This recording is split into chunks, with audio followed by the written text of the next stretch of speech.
And this certainly has to be the most historic telephone call ever made from the White House. Challenger, only seconds after leaving the launch pad, according to NASA, has exploded. It just has the same seats that a normal car has. It's literally a normal car in space. And we're going back to the moon, back to the future, and this time back to stay. I should tell you that the first mission is scheduled to land on Mars on July the 4th, 1997. We will undertake extended human missions to the moon as early as 2015. We launched a new spacecraft as part of a re-energized space program that will send American astronauts to Mars. We will not only plant our flag and leave our footprint for an eventual mission to Mars. What you're seeing here is a mirage. It is Photoshop, but it's has to be. 5, 4, 3, 2, 1.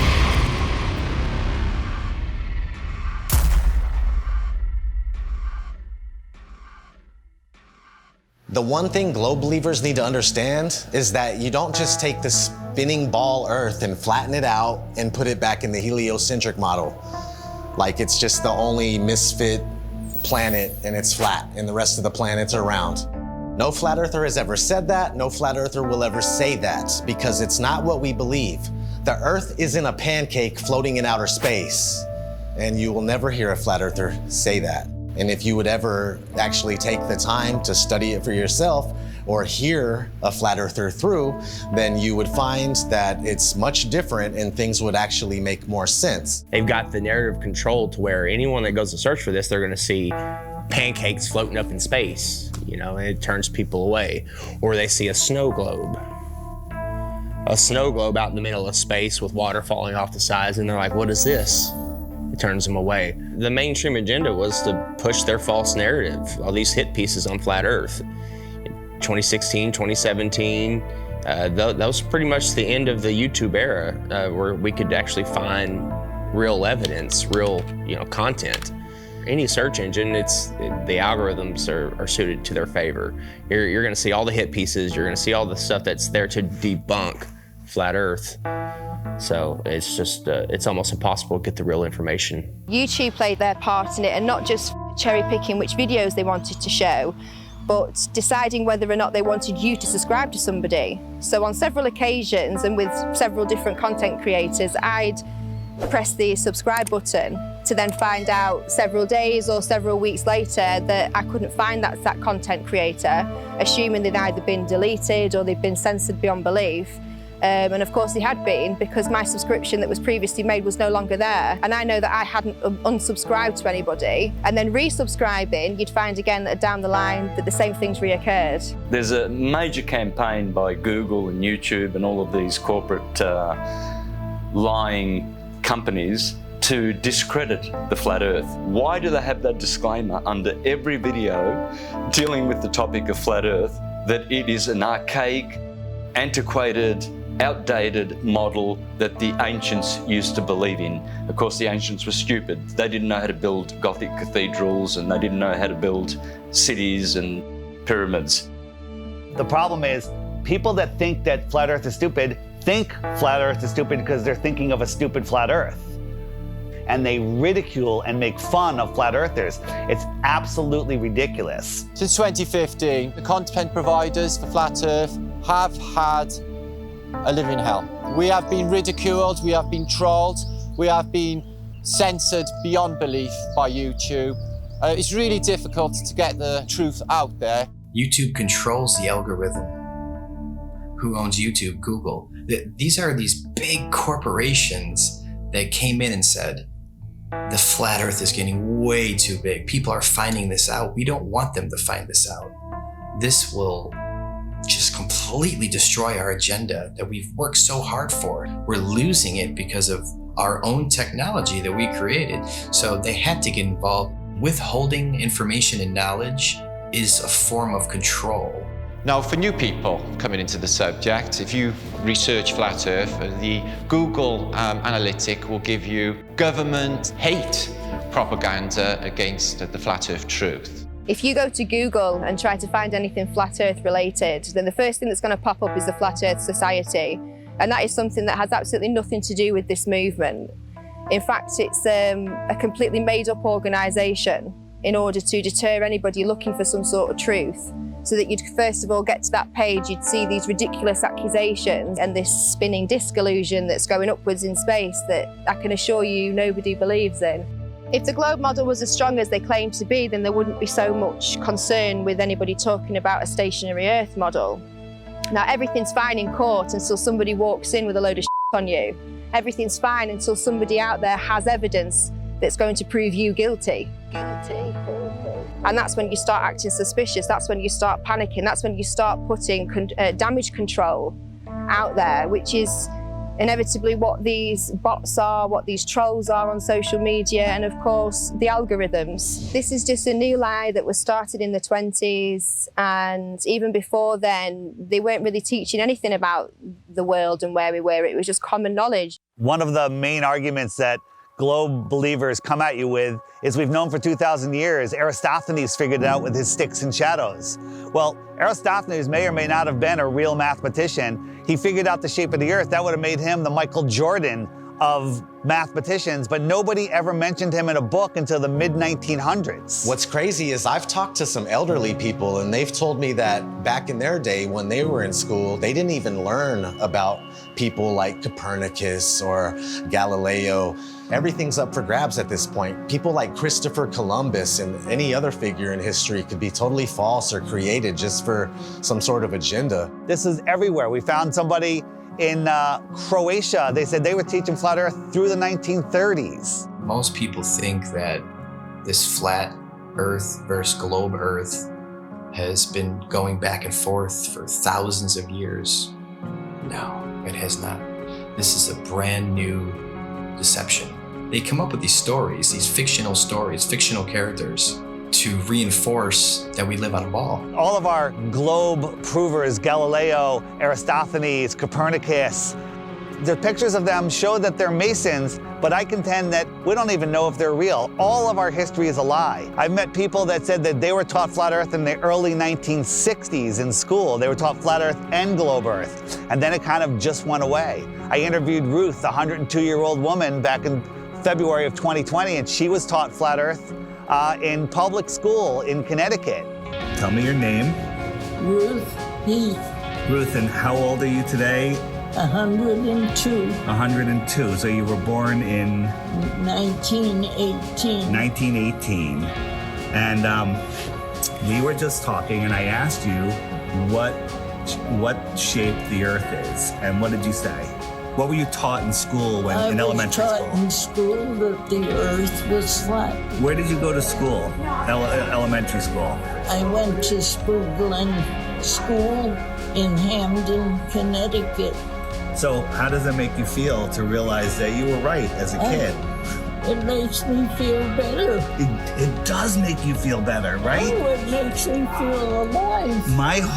Oh my God, that is so true. My whole life, I believe, what I was taught. And then when I discovered the flat earth, you feel better about it. Because we are the center of creation. That's right. We are important. That's right. We are here. We are God's children. And when all the problems that are happening in this world today. I'll give you some good news. A lot of the problems that they report on the news aren't even real. That's right. That's right. They're just keeping us in fear. Keeping up. That's right. That's right. That's right. I understand that. I understand. They just say what they want people to know. That we never went to the moon? That was all fake? Is that right? That's correct. I saw that all happening. Yeah, so did I, and we all believed it, but that was just to reinforce that people to believe they can live on a ball, they can walk on a ball.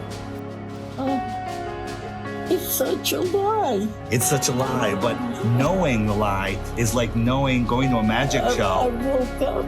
Yes. That's what we call it. We call it red. This is your moment of waking up. Oh. It's when you go to see a magician and you know how the tricks are done, and the magic no longer works on you, and you're free from the illusion.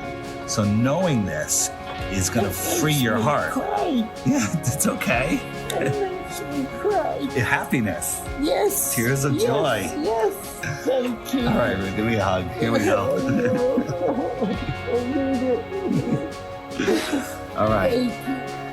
Rockefeller seems to have a role in this. He started the General Education Board and continued being involved with the educational system. The fact of the matter is, the people that have been in control, they're in control now, and they're going to continue to be in control, whether they pass it down or change the name, whatever it may be. But yeah, I mean, whenever Rockefeller's name is tied to something, it's always something to question, that's for sure. That's a huge red flag for me, that they can come in and change everything we know, all of history, and turn it into deception, and keep teaching the deception over and over and over again until it becomes the norm. The same man who said that he wanted a nation of workers and not a nation of thinkers. This was the same person who was found guilty of antitrust violations around the turn of the 20th century, who then went on to get his fingers in all of the education systems, of course with the promise of, I'll give you money, I'll make sure that your school has everything that it needs as long as you push these textbooks, as long as you push these narratives and you push these ideas. I'm going to give you a nation of workers and not a nation of thinkers. And that's exactly what we've become. Now, this should tell you something, why we can't talk about literally the thing that we're standing on. Why is that? Knowing that there is a creator, absolutely, that is one of the main reasons to hide this. But at the same time, it's nowhere near comparison when 1 billion people find out that there's more land. It's about hidden land. I think it's possible they could be hiding land in here somewhere with us. And I think that the Antarctica Treaty is very, very, very sinister, and there must be something else going on. They went really, really, really tough with their implementation of the Antarctic Treaty and everything else, and just to keep people away from the truth. They didn't want people to know about more land. Haven't we been fighting over land forever? Isn't that what always happens? Countries fighting over land, but not on the outskirts of Antarctica. Oh, no, no, no. No fighting there. They're all in agreement. You can't go there. You can't explore any of it. That treaty was in effect in 1959. It can't even be questioned until the year 2041. The longest lasting treaty that all of the world signed on to at the same time and is still in place. Antarctica is the container of our world oceans. What is beyond Antarctica?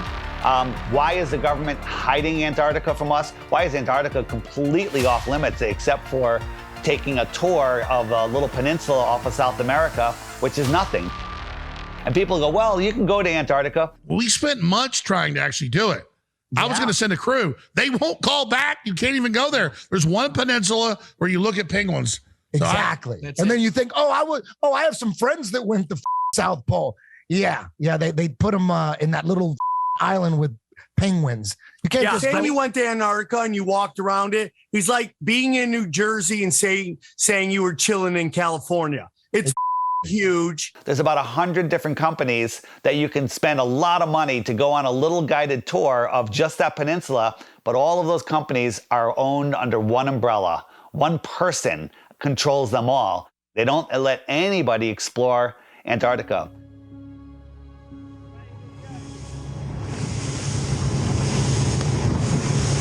Will be a international headline in about 5 minutes.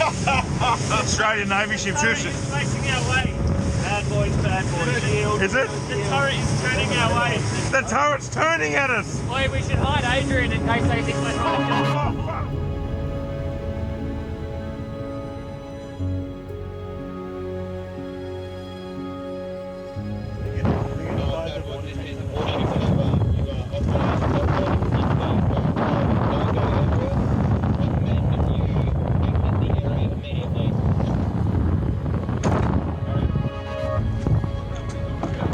We're just traversing. Is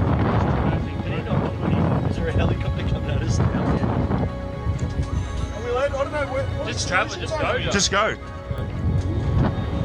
sent out the chopper. That's a drone. Is it? That's unreal.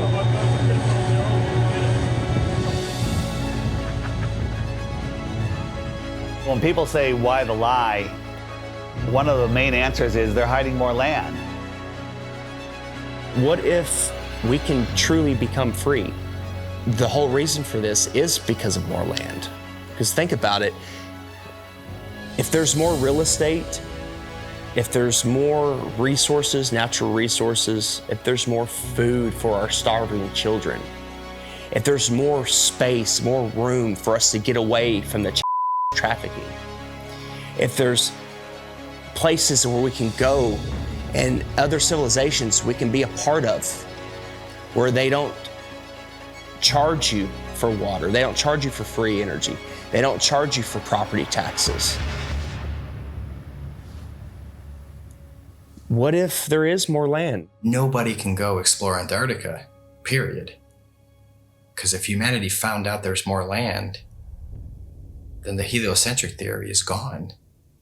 They can't start adding more continents on the bottom of a ball. It's just, they wanted it silenced right away.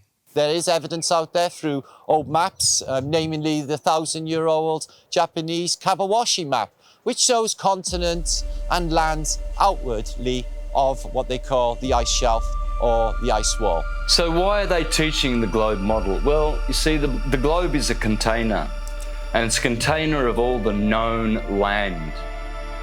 The Jesuits and the Freemasons, they needed a new model because they wanted a new world order. Because right now on a ball or in a snow globe, there's only 7 continents. That's all there is. So everything is very limited. We have a limited supply. Resources are very scarce because the Earth is a globe, right? It's cut off, everything's cut off. If you open it up and there is more land, then there's plenty of resources. More land means more resources. Well, that's huge if they're hiding something like that. There's a scene in The Truman Show where Truman is like, I want to be an explorer when I get older. I like to be an explorer, like the Great Magellan. Oh, you're too late. There's really nothing left to explore. Imagine if there's like all these beautiful places to explore still, and finding out that there's all this land, it just opens up the door for discovery again. Have you ever heard of the eyewitness testimony written in the books, The Iron Republic, The Smoky God, Worlds Beyond the Poles? In the late 1800s, there was a series of articles written in Florida Magazine about a politician that was tired of what was going on here, got a big ship and a crew, was exploring Antarctica, and he found a passageway through, and he popped out into the ocean, was lost for about a month. Finally, they found land with a city, and they pulled up, and it was a very advanced, quite different civilization, and very friendly, and they stayed there, and he writes about all the experiences he had there. In the late 1800s, they were talking about more land beyond Antarctica. Remember, the word extraterrestrial means extra land. They're telling you that there's more land in here that they don't talk about. There could be more land in some of the oceans where it's just all blue on the map. Nobody knows. You're not cruising around on big ships or flying over it on planes and looking, you know, nobody's out there charting anything. Have you heard of such a thing as no-fly zones? For instance, you can't fly in certain areas near the Arctic Circle or the Antarctic Circle. The reasons being is because there are lands there that we're not supposed to know about. They don't want those lands to be discovered. All these corrupt systems that are stealing money from us, kidnapping our children, just doing horrible things, they rely upon the cattle staying on the ranch, the slaves on the plantation. That's why Flat Earth is the most important knowledge we can obtain, is because there is more land. Don't look at us and say, go prove it. They won't allow us to go prove it. We're not the lazy ones here. We're being restricted from going to prove this to you. So because of that, of course we're gonna speculate. It's a red flag. If that's not a red flag to you, I don't know what is. They won't allow us to go. Allow us to go. If we go and there's nothing there, I'll admit I'm wrong. But all signs point to that they're hiding more land. You have to have permission to do everything. You have to have permission to marry the love of your life. You have to have permission to travel down the road. When we have the inalienable right to travel from point A to point B, you people think you're free? You're not free. You're free-range chickens. That's what you are. You're free-range chickens held in an area you're not allowed to go past, and if not, you go to jail or you get shot. Stay on the plantation, do what you're supposed to do, pay your taxes, and shut up. Right?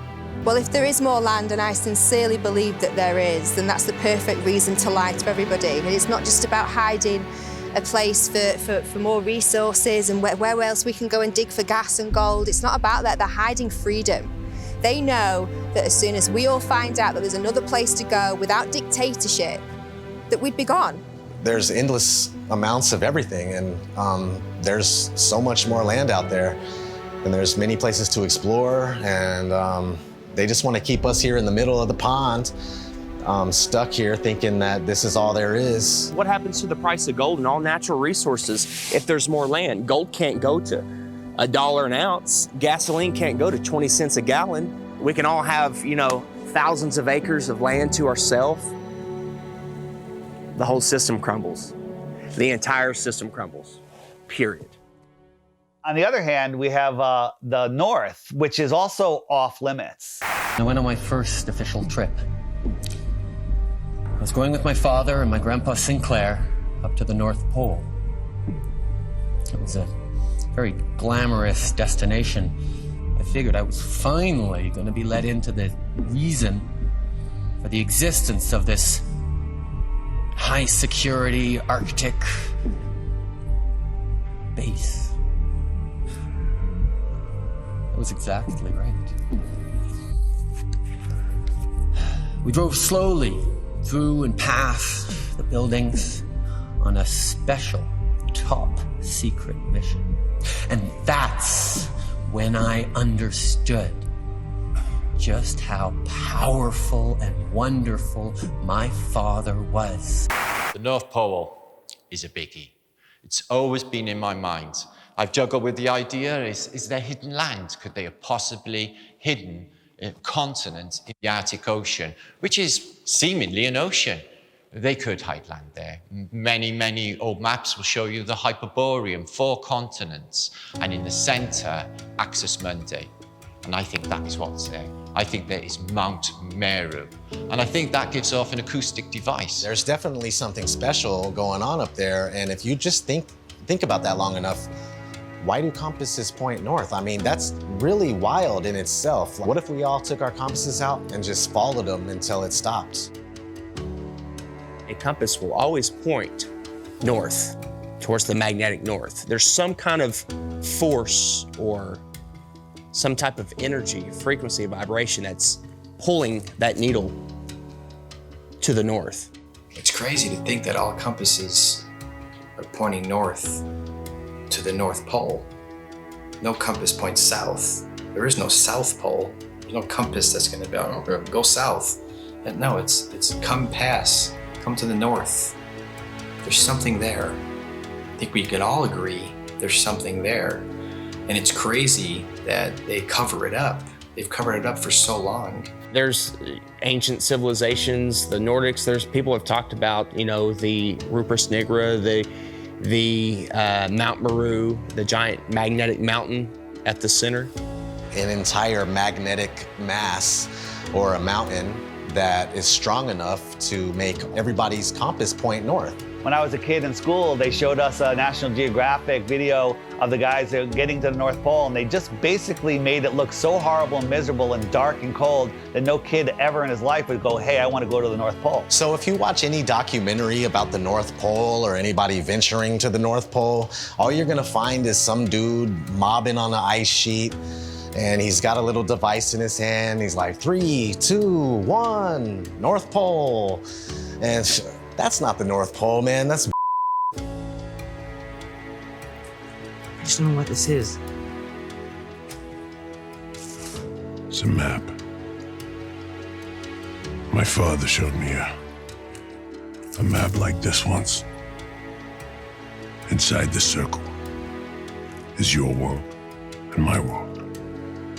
Many others. No one knows how many. The Dark Tower stands at the center of all things. And it stood there from the beginning of time. And it sends out powerful energy.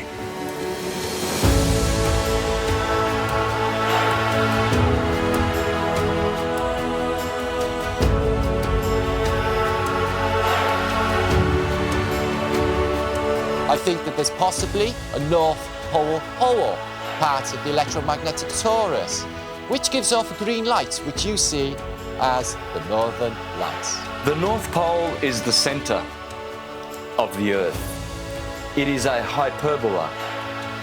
Because we live in a toroidal field solar system, there must be a plane of inertia intersecting it in the middle, and there must be a hyperbola, hourglass, in the middle. In the Srimad Bhagavatam, Canto 5, it calls this Mount Meru. And why are we not allowed to go anywhere near there? Well, simply because you cannot go there. It is a magnetic toroidal hyperbola. Therefore, there is no way that you can fly anywhere near the North Pole in the center of the Earth. Admiral Richard Byrd said he found more land in the north as well as the south. There's a book called The Smoky God of a father and son that ended up finding more land in a race of giants with technology beyond your wildest imagination. Cartographers have charted, maps with land in the center, where all compasses point. There's just a lot of evidence pointing to more land. So yeah, 100%, I would put my life on it if there's more land at the north. It's just as heavily guarded as the south. Can't like go check the north and yeah, let me go check. I'll take some pictures and videos and come back. You're not even gonna get that close. You're gonna be turned around, the same as the south. All the way up until the 1600s, they had 4 land masses around the North Pole region. And right after the 1600s is when it slowly started disappearing until finally it was all gone. And you can verify this for yourself if you just go back before the 1600s and look at maps of all sorts. You'll see these land masses on each one, and then sure thing, these land masses just started being deleted from history. So what are they hiding at the North Pole? If we sit back and observe all of this evidence, this eyewitness testimony, the verdict would come back guilty. It would come back guilty. Okay. You are moving 1,000 miles an hour as Earth rotates. You are moving 18 miles per second in orbit around the sun, and you don't feel any of that. Okay?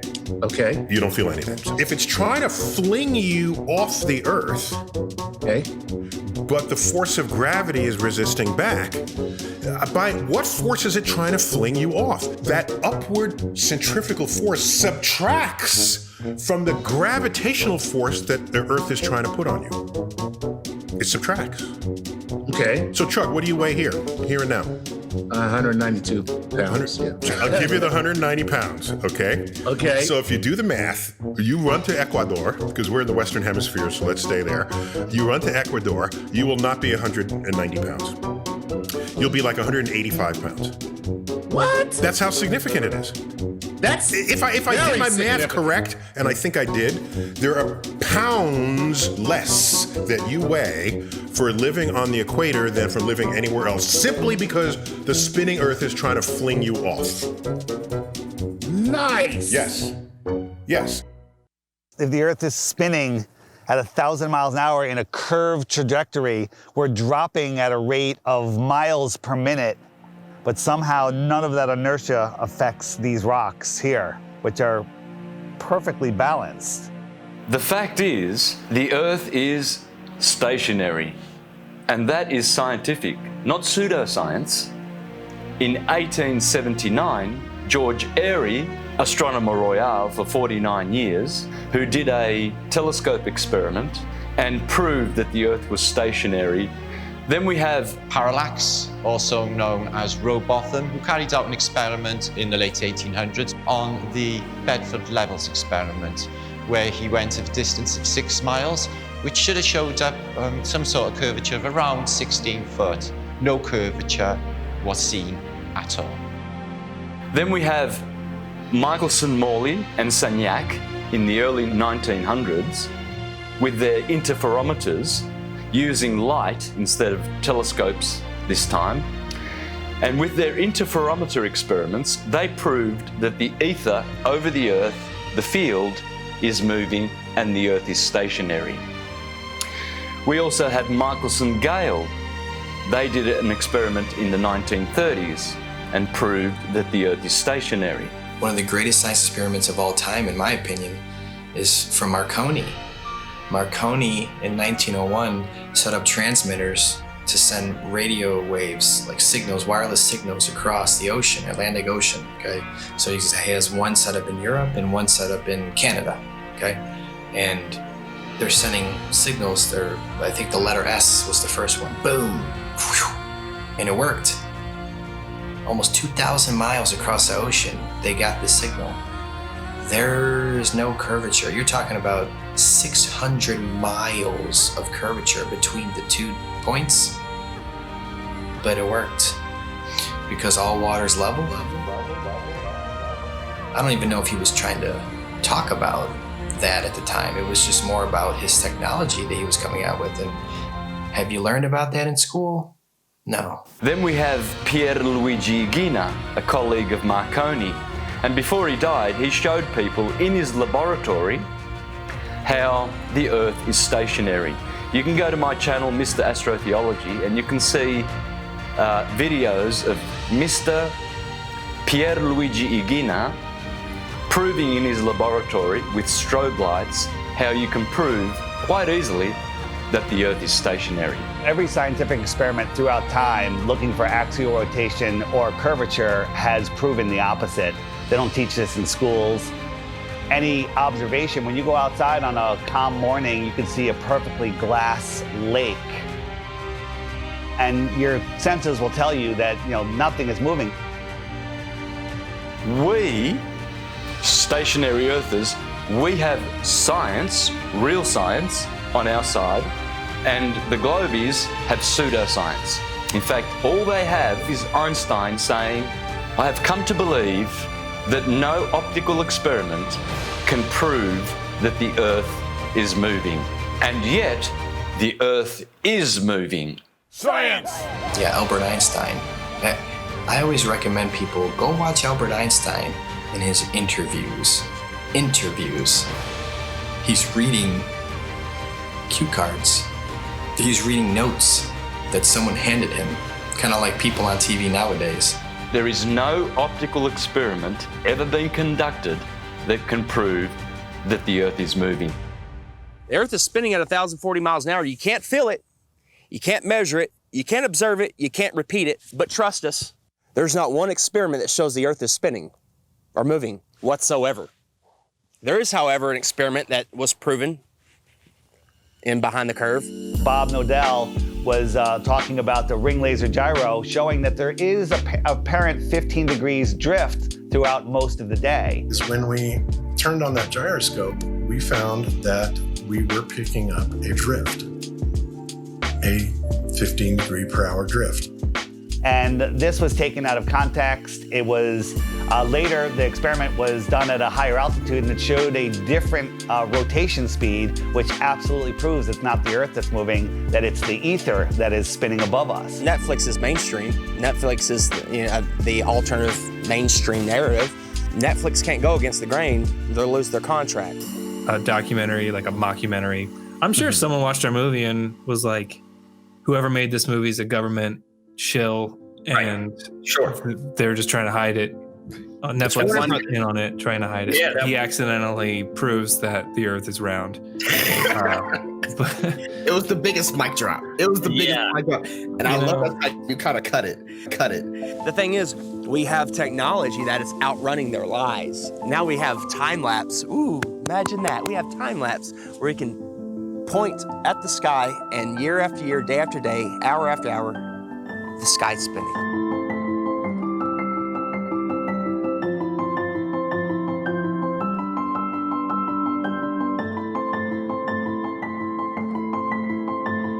Every day there should be different stars random stars in the sky if we are traveling at 650 million miles an hour, which is Mach 870,000. Do you really believe that every year we move through space at 5.5 trillion miles every year? And yet every year the same stars keep turning over our Earth. Aries, Taurus, Gemini, Cancer, Leo, Virgo, Libra, Scorpio, Sagittarius, Capricorn, Aquarius, Pisces, year after year after year, and yet none of those constellations distort, change shape, get brighter. There has never been, in recorded history, we have never seen any star get brighter or dimmer or any shape of those constellations, which are still recognizable today as they were thousands of years ago. They never suffer any parallax or distortion. Polaris has never moved in all of recorded history. Point your camera up at Polaris and do a time lapse and watch God's perfect timepiece spin above you.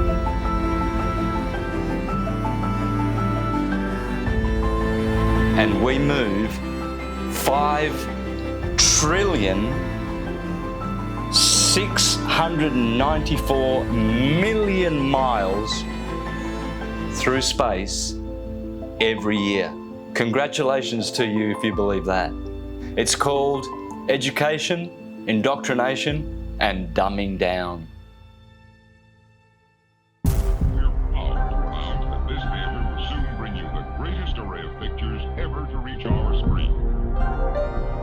If you look back in history, you got Universal, their company. They started off with a logo with a globe in it, but it wasn't until like the 1920s that they actually had the motion one where it was a spinning globe. And they actually had an airplane in the early ones, like leaving a chemtrail that said Universal, which is kind of funny. Nobody has been high enough to even see what it looked like. They were definitely trying to instill the image of a globe in people's heads because obviously early on in the movie industry, they were one of the most popular companies to make movies, so people were going to the theater and seeing this globe.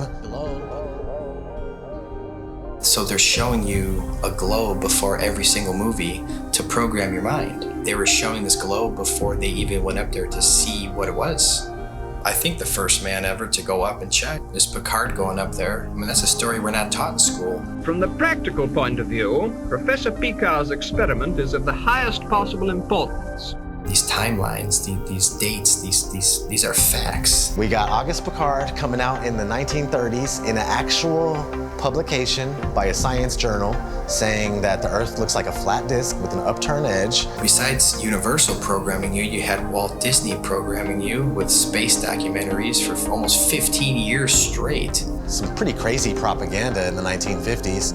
There was one called Man in Space. He's talking about taking men to the moon in a rocket. And then if we cruise on, we got Richard E. Byrd. He goes on Longines chronoscope and he's sitting down and he's telling people. Strangely enough, there's left in the world today an area as big as the United States that's never been seen by a human being. Shortly after Richard E. Byrd did that interview, they put the Antarctic Treaty in place. And then 1 year later, NASA is established. Almost 0 hour at Cape Canaveral, and enlarged 16mm pictures show a monkey specially trained and conditioned for voyaging in space. 2 monkeys had been selected for the job. They called them Abel and Baker, A and B, of course. In fact, the monkeys came down safely near Antigua. Reported none the worse, after blazing the trail for human space travel. They come in and they're the gatekeepers for your mind. Like, they're making sure that people think that they live on a spinning ball. And that's their sole purpose, that it has always been their sole purpose.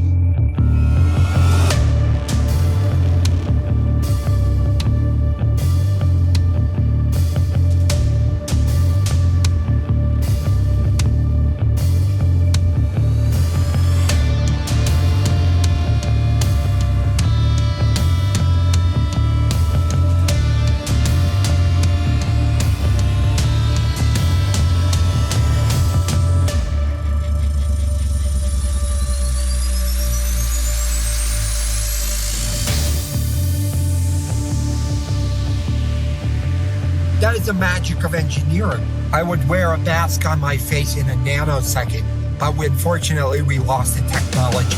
It can take days, even weeks, to produce just a single image. The dazzling final results, enough to keep us all dreaming.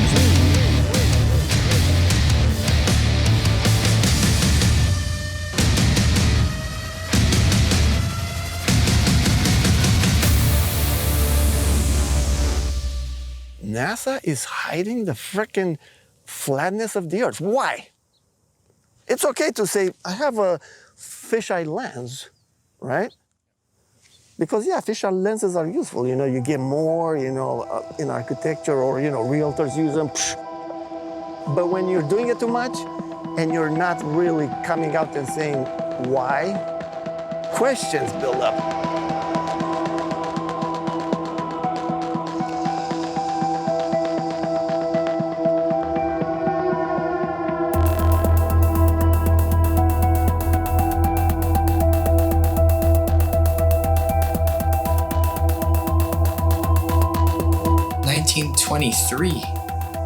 A fisheye lens was invented. So these space agencies had a heads up already. And the fisheye lens was originally, I think, $27,000 to purchase. And this is in 1923. I mean, today that's about, what, 100 grand, 200 grand equivalent in cost? And people would tell me, Hippler, I'll give you that. NASA is a lying government entity, right? But what about Red Bull? Red Bull is just an energy drink. And I saw Felix Baumgartner jump out of a space capsule. Flat Earthers did a great job of debunking that. Of course it's a fisheye lens, it's not even a question. What most people don't know is that Neil deGrasse Tyson, you know, the science priest of modern day, that everybody loves and they listen to him. Oh, he's so smart. Oh. He is a smart man in the sense of he knows that we debunked the out of that. And that dude who jumped out of a perfectly good balloon, Felix Baumgartner, edge of space jump. Now, you know, I don't. It's he wants to. I don't have a problem if he does it, but the honesty of it would greatly diminish what I think people thought he was actually doing. And not only that, they made sure to photograph him standing there with a really wide-angle lens, which curves horizontal lines. So in the photo, you see this curvature of Earth's surface, and he said, wow, he's in space, look at that. No, he's not. At that height, you don't see the curvature of the Earth. You just don't. That stuff is flat.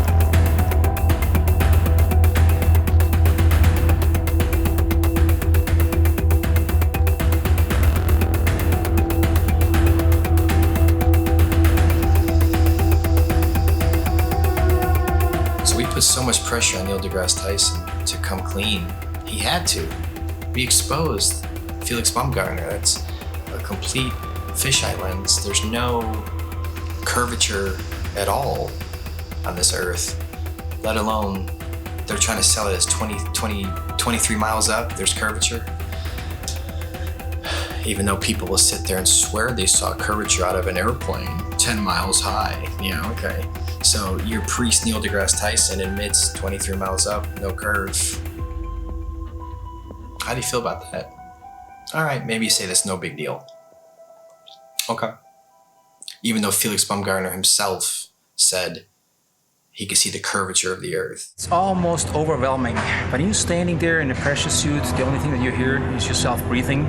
You can see the curvature of the Earth. You can see the sky is totally black. You can see the curvature of the Earth. You can see the curvature of the Earth. You can see the curvature of the Earth. That's 120,000 feet, 4 times higher than most passenger planes fly. So that should make you go, right away, what's going on here? Who's lying, right? But you don't think there's an agenda here? You don't think people are lying here? Fast forwarding to recently, Richard Branson, his Mr. Billionaire himself. Officially the first billionaire to travel to space, so Richard Branson. So you go 63 miles up, you would all probably assume that, of course, you could see this giant curve of Earth. You're 63 miles up.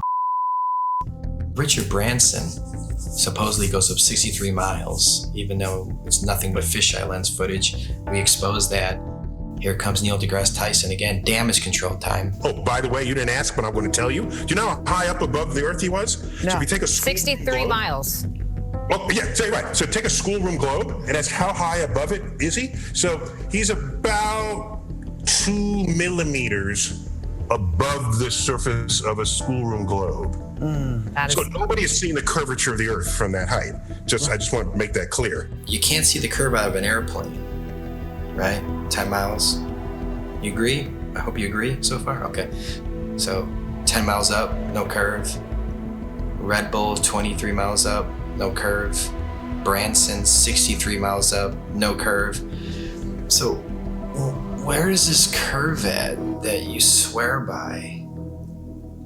Because if you live on a ball, I don't care how big the ball is, it could be 4 times the size of what they told us, you would still see a physical curve at some point. That's what the horizon's supposed to be. That's how the sun is going. I mean, there's a curve of the Earth. All these theories involved with the curve of the Earth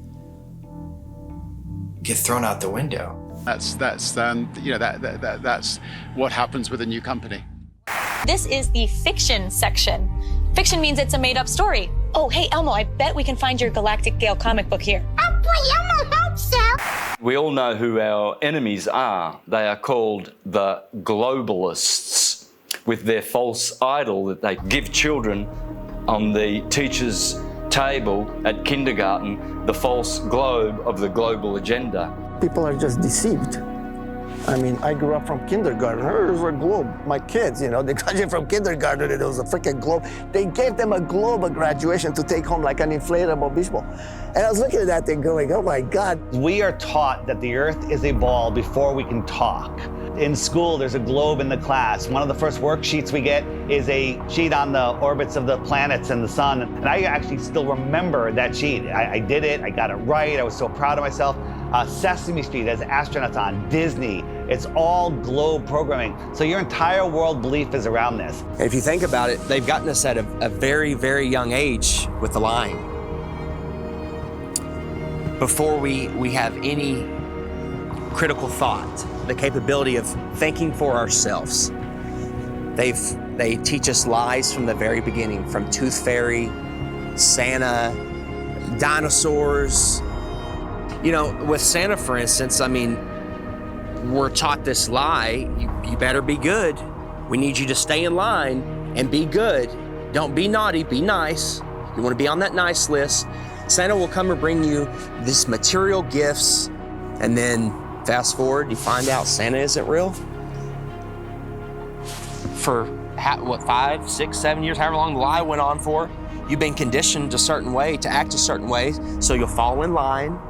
You'll do exactly what mommy and daddy tell you, what the teachers tell you. And when you realize that lie, it's subconsciously, you're taught at that point, it's okay to lie.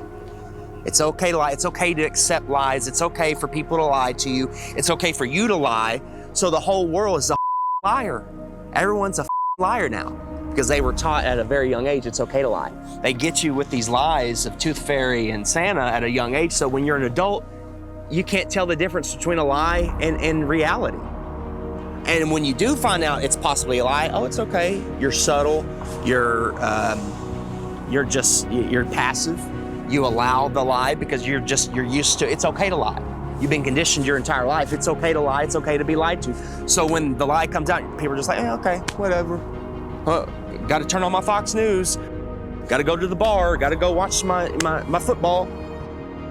Give them bread and circuses, and they will never revolt. When people hear about Flat Earth, when I talk to them about it, they think it's the dumbest thing ever. They think I'm uneducated. They don't realize that they don't know what they're talking about. And people say, well, what about ships over the horizon? You explain that. What about sunsets? You explain that. What about seasons? You explain that. And then they throw their hands up. They go, well, why does it matter? What difference does it make? I still have to go to work tomorrow. That's right where they want you. They want you working in your slave job. They want you obeying orders, doing what you're told, and living paycheck to paycheck, and just not realizing where you are. The truth is, we're not spinning out of control, lost in space, where an asteroid could take us out. They want us believing we're running out of fuel. They want us to believe we're running out of food, when anyone can go and get a seed, stick it into the ground, water will fall from the sky and food will grow out of the ground. There is no shortage of water, food, space. Every American family could have a half an acre in Texas and the rest of the country would be empty. They're lying about everything. You let your kids get raised and taught by other people that you don't know what they're learning. Everybody's disconnected. There is no harmony or anything going on with human beings. We're all scattered, disconnected, and pretty much what they're doing with teaching us this whole lie about the Earth being a ball, and you're flying through outer space, and dinosaurs used to roam the Earth, and if these powerful beings can get wiped out by a comet, then what are we gonna do if a comet comes? We're done. So the heliocentric model not only manages to keep us all completely worthless floating amongst the stars in space, but it also keeps us in fear that we're either going to knock into something in the future, or there's going to be something that then bangs into us that causes some sort of horrendous collision and we're all going to die, or maybe, you know, some cartoon satellite has found another planet where there could be like flesh-eating monsters on there, and it's, you know, some sort of crazy that they throw down your face and try and say, you know, this is, as well as everything else that you're scared of, keeping your house, keeping your health, keeping your family together, there's also a chance as well that some rock may fall from the sky and kill you tomorrow. And another thing people don't know is that not only in 1920 did Rockefeller change all the textbooks and come up with his own agenda of what they want you to know, but there was a man named George Lemaitre. I felt like, you know, Einstein passed the torch to him or something. They were good friends, apparently, and George Lemaitre was a Catholic priest.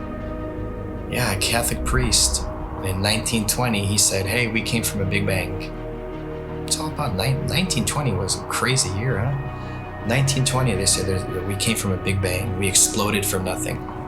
Well, how do you prove that? Well, no, you can't, but that's what was stated. So here's this Catholic priest where, in my opinion, they knew that even though non-religious people knew the Earth was flat and stationary, they were trying to group, just call flat earthers at that time. They're flat earthers, they're all religious people. So let's bring forward a Catholic priest. Look, he's not a scientist. He's not government, he's a priest. He's Catholic, he's holy. This is brand new. This isn't thousands of years old. This isn't, the Big Bang's been around for thousands of years. Heliocentrism has been around for thousands of years. No, they create fictional characters, Galileo, Copernicus. They create characters to support the New World Order, their agenda. The way they change the entire school system and structure of what we know and all the information and knowledge that we obtain. If it's false, then yeah, they got their goal. A nation of workers, not thinkers. No one thinks. What's the circumference of the globe? I have no idea. How fast is it spinning at the equator? Don't know. How fast is it orbiting the sun? Cody? You have glasses on. You should know this. How fast is the sun moving? Man, you're asking some questions I'm not ready to answer. But see, this is the point. You guys laugh at flat Earth, but one, you don't know what flat Earth is, and worse is you don't even know what your own solar system is. They don't know their own model. You can ask them what's the radius of the Earth? How was it found? What's the speed of the Earth around the sun? How fast is the Earth spinning at the equator? How fast is it chasing the sun? How many miles does it go a year? How far is the sun? Nobody, they don't know any of these things, but yet they defend this and they ridicule and make fun of flat earthers. All the things that I was patronizing and condescending and going, oh, sloughing off, that's not worthy of me. They rose up to eye level. And I remember saying, boy, the world is flat. I'm looking it in the eye. I see further, I see wider, I see clearer. I settled on near infrared, like some of these cameras can be converted to near infrared, you know? So then I started taking photos, and since I was doing a lot of flying, I started going up, and boom, I was actually amazed to see the incredible flatness that you get from high altitude. Everywhere I looked, there was like clues that the Earth is flat. And I was like, this is blowing my mind. Everywhere I looked, the Earth is flat. And NASA is lying about the curvature. So I said, something is eerily wrong over here, man. When I saw across the Gulf, right off the coast of Texas there in Louisiana, I was flying to Orlando, and I saw all the way out in the distance, and you could even see the rays of light at a different angle. That tripped me out. But if you really go up high, then you realize, oh my God, the Earth is extremely flat. This would be impossible on a globe. There is no 8 inches per mile square. Equation for curvature of 8 inches per mile squared has been debunked over and over again. The flat earthers with their P900s and their P1000 cameras are constantly seeing things way off beyond the supposed curvature of Earth. In fact, many tests have been done with lasers, cameras, filming mountain ranges 300, 400, 500, 600, 700 miles into the horizon, which are visible and shouldn't be visible if we were living on a globe. This is how much distance he covered with his camera, and he could see from here the Rocky Mountains. There you go.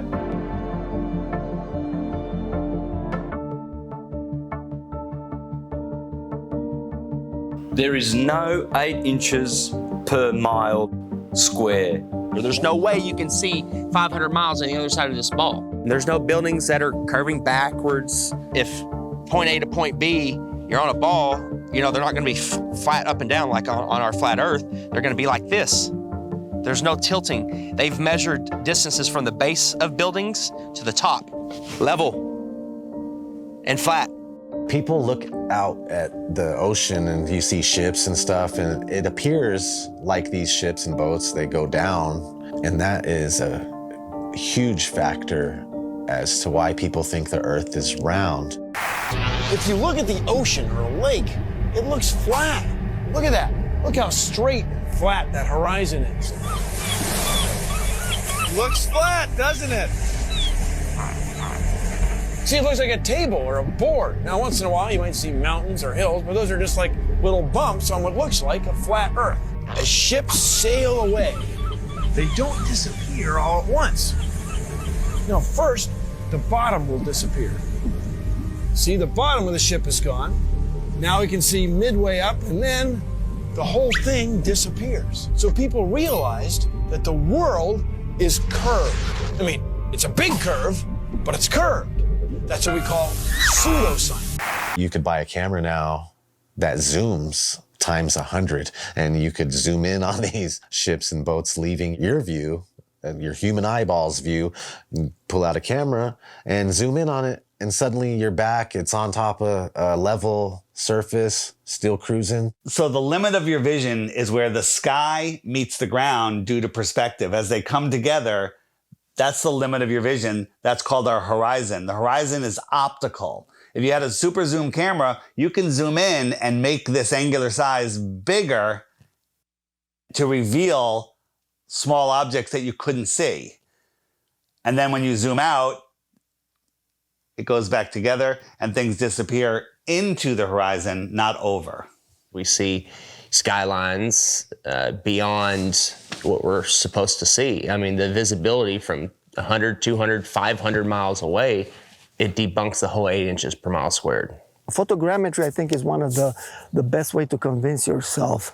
You do multiple images of the ground, and then you put it in a software, and you realize how flat it is. You're seeing it yourself. It's your data. Nobody's lying to you. You've taken the data yourself. It's not Jay Tolan that's trying to, troll you. Like some people, they're like, he's trolling people, man. And it's not SpaceX or NASA doing it either. It's yourself. Yeah, it's yourself. You're doing your own experiment. Many times when you're looking out over water, there's waves. Well, those waves will block entire city skylines. If this was a wave right near me, if my face was a city skyline, it blocks just the bottom. But if that wave was closer to you, it blocks much more of it. It's all perspective. And I thought I wasn't going to get anything that would beat this until I found this photo from Grandmere State Park. This is from Joshua Nowicki. And what you're seeing here is a mirage. Typically, we would not be able to see this. This image would be viewable from much, much higher in the sky, up in space. The story has been one of the most viewed stories on our website ever. They say my explanation is a cover-up. A cover-up to their belief that this picture is proof the Earth is flat. The one goal I had was to prove that what people are seeing from the other side of Lake Michigan is not a mirage, that they are actually seeing the city. What do you think, Skiba? I think it's amazing, dude. It certainly did. It's not a mirage, I can tell you that. No. Our focal point was the Sears Tower. Which is also known as the Willis Tower, right? Yes, the Willis Tower. The Willis Tower, and we can see it the entire time. We can see it the entire time.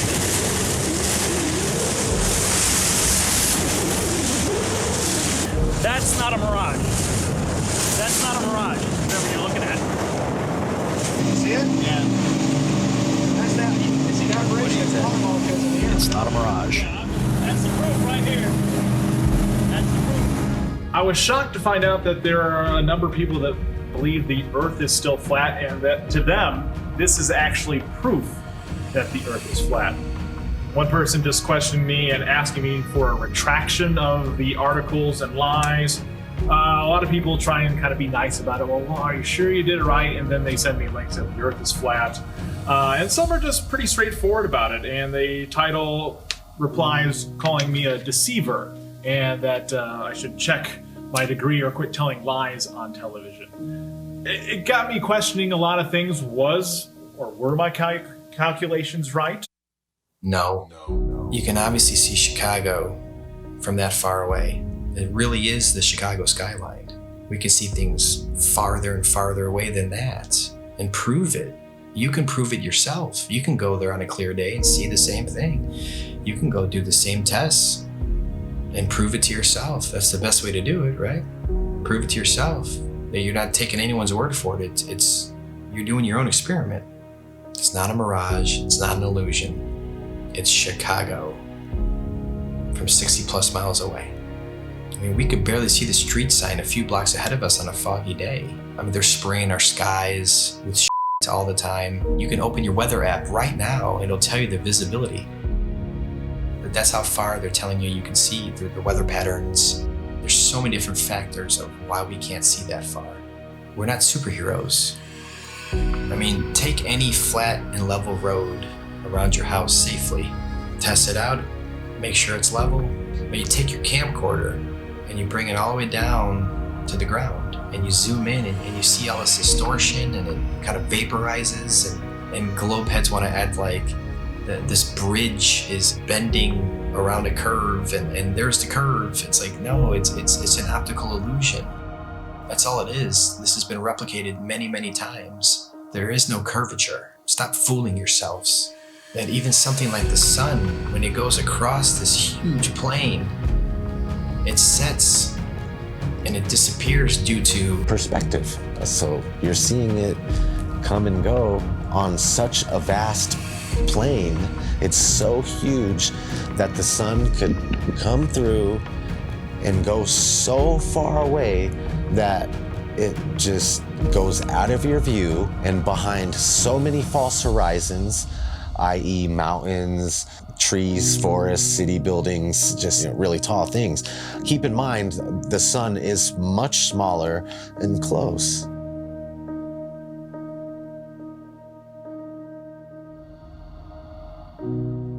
This is an intelligently designed and created place.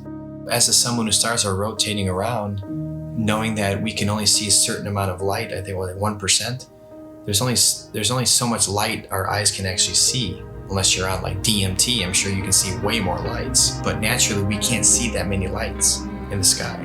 All ancient civilizations spoke about other bodies, other lights in the sky that may or may not be visible to us at any given time. It's crazy though, when you see solar eclipse, you don't see the moon at all. I remember as a kid, I'd like, where's the moon now? And it's like you just see this black circle and then everything goes back to normal, it seems like. It's like, what the heck just happened? On the total eclipse of the sun, the shadow that the moon casts on the Earth is only 70 miles wide. That is impossible, but then they come up with umbra and penumbra, and it's just stuff to confuse your mind. We have an infinitely far sun sending diagonal rays from the side and straight rays from the middle, and where they cross each other. It makes absolutely no sense. I went live a few years ago on YouTube during the 2018 eclipse in the United States on a live event, and we were all waiting for the moon to actually show up to cause this elliptical, this eclipse, and all we found was no moon showed up.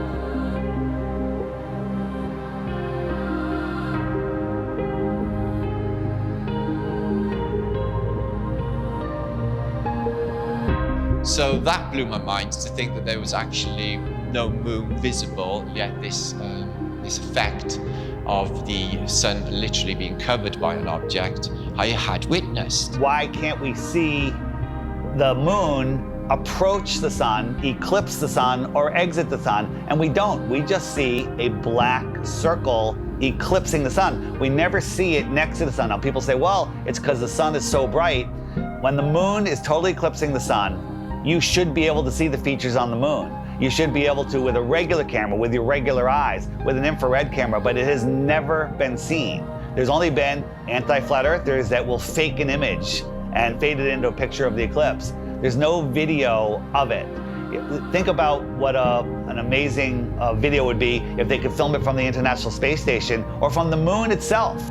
Never happens, because I don't believe the moon that we see is what's eclipsing the sun. There's lots of ancient mythology about other dark bodies. There could be anomalous bodies up there. They're not actually visible to us. A celestial body that we perhaps can't see, because there's on the spectrum of light, we can only see 1% of all the light rays, gamma rays, X-rays. We can't see these certain frequencies and energies and lights. What happens is the sun is eclipsed by the so-called moon, but it's not the moon, it's actually the north node. There's been, times documented in the past where there's, this eclipse, and the moon's supposed to be eclipsing, and there's no moon anywhere in the sky.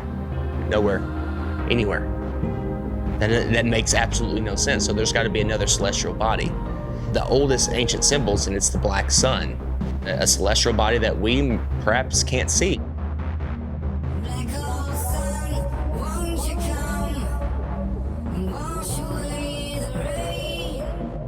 A lot of ancient civilizations always spoke about a black sun. It's like, why are they talking about a black sun for hundreds, if not thousands of years?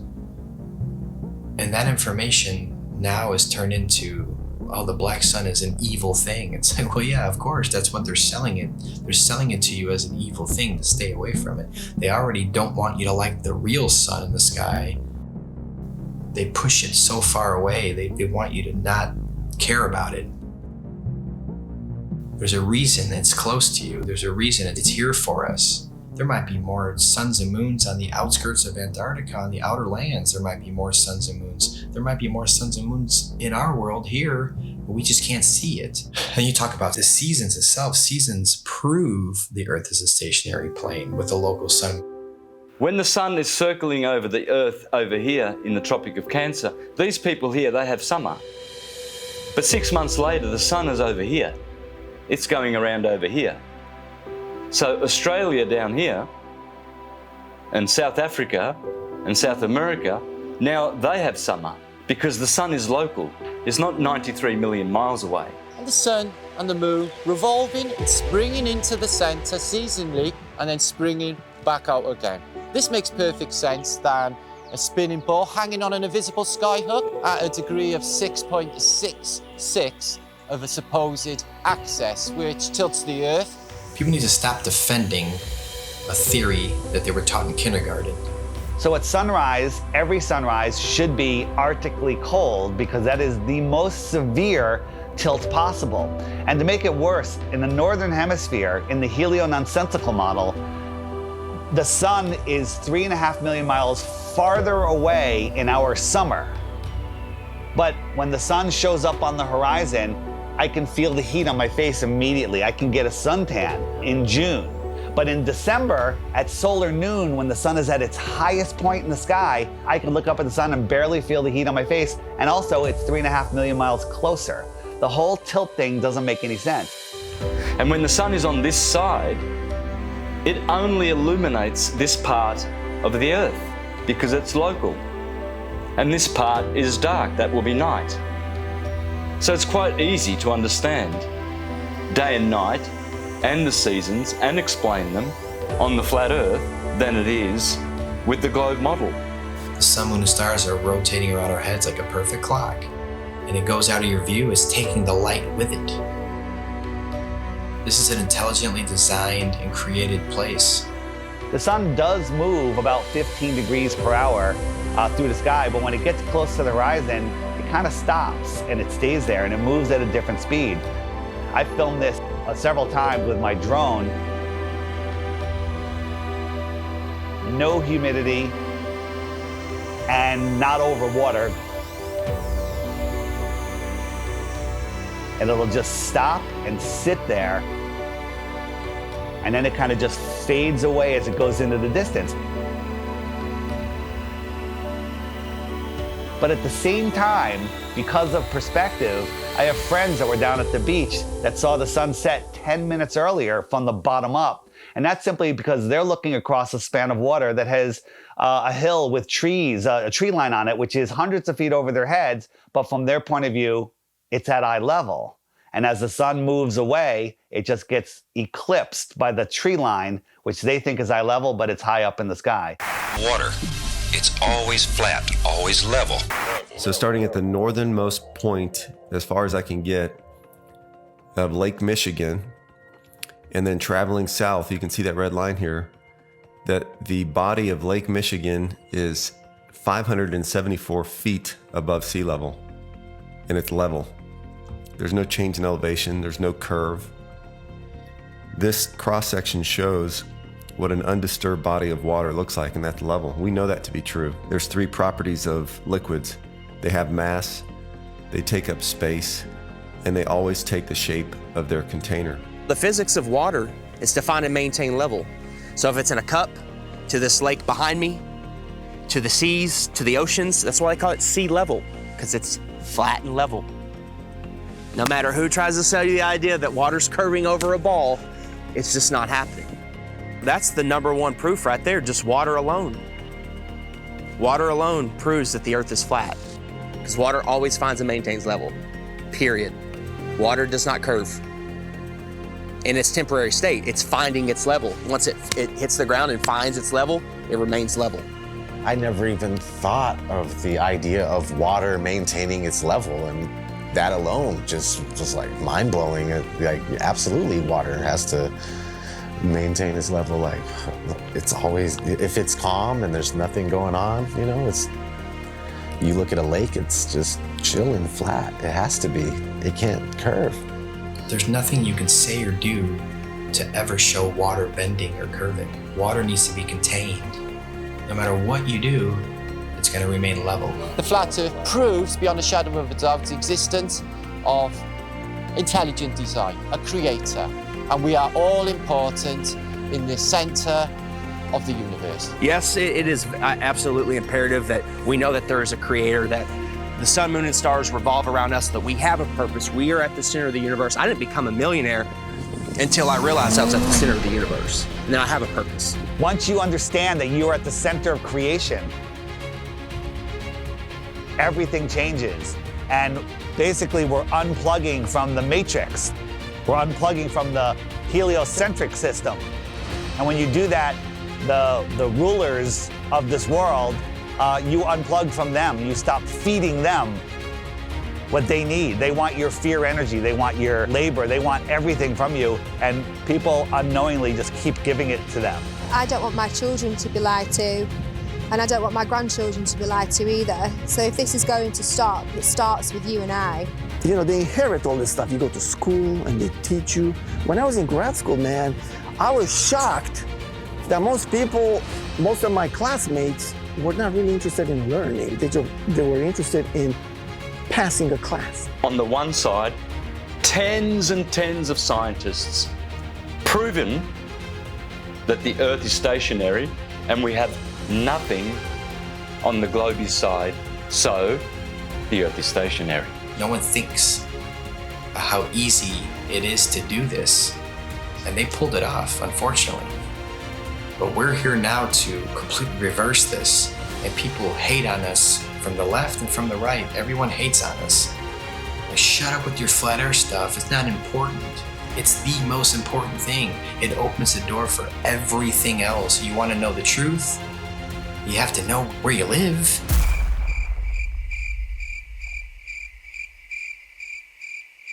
This whole agenda is to keep people disconnected from our creator. You know, they want to just cut all our ties spiritually, and that's one reason why they calcify our pineal gland. They don't care about our health. You know this by look at your water supply.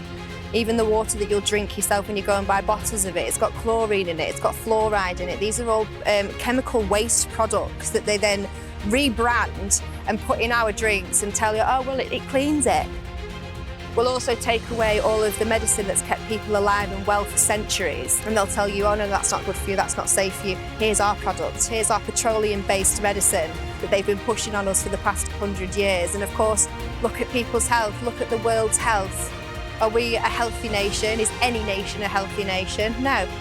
And who's in charge of healthcare? The governments, the corporations. So it seems like everything that they touch turns to shit. So why do we allow them to touch everything? Stop defending Rockefeller, Rothschilds, all these goons, these people that want the New World Order, the modern day people, Bill Gates, Schwab, all these people that they're pushing for it and they feel like it's almost there. And we're sitting here fighting it. We're sitting here trying to wake the world up so we can have a peaceful and loving world again. And you're attacking us. Whose side are you on? We're trying to take these evil entities down that suppress our knowledge. We're trying to give knowledge back to the world so we can become powerful again. If there's more land, if 1 billion people found out tomorrow that they can all go to outer land space and visit other tribes and civilizations and explore technology and animals, the whole system would crumble. And I know there's a lot of people out there, celebrities, people with big shows, big names, with big followings that know the truth of this world, and you're keeping quiet just to protect your little empire. Well, now it's time to say something because the empire is falling. If we don't do something now, all of this is going away and they're taking over this world. So speak out. It just takes one celebrity, one person with a big following, and then it goes viral and then the entire system collapses. All of this world control is based on the heliocentric lie.